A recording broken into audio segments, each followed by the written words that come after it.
Ова огромна колекција на фосили е пронајдена при раскопување на улиците во Лос Анџелес, поточно под булеварот Вилшир, каде работниците изведуваат градежни работи за проширување на градското метро.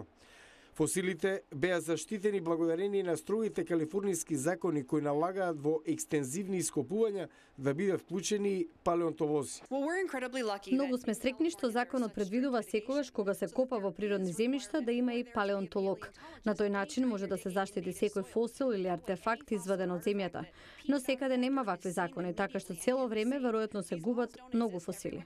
Дел од најинтересните откритија и добро зачуваниот череп на мамутот наречен Хајден. Тука е и скелетот од джиновски мрзливец, како и пршлени од коски од джиновска мачка со сабјести заби и од опасни волци.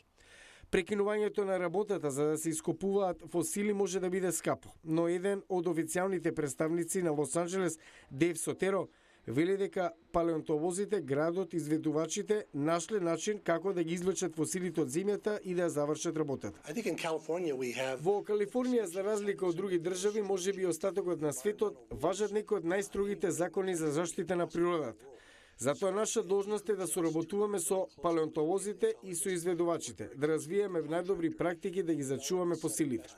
А фосилите овозможуваат поглед на регионот во изминатите 20, 30 па дури и 50.000 години. Палеонтологот Емили Линзи вели дека од фосилите може да се научи многу и за прашања со кои се соочуваме денес.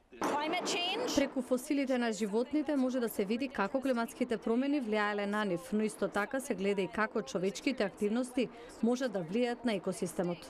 Пронајдените фосили ќе бидат изложени од Природно-историскиот музеј во Лос Анџелес, но на проширувањето на метросистемот ќе се работи до 2027, така што останува уште многу време за откривање на фосили.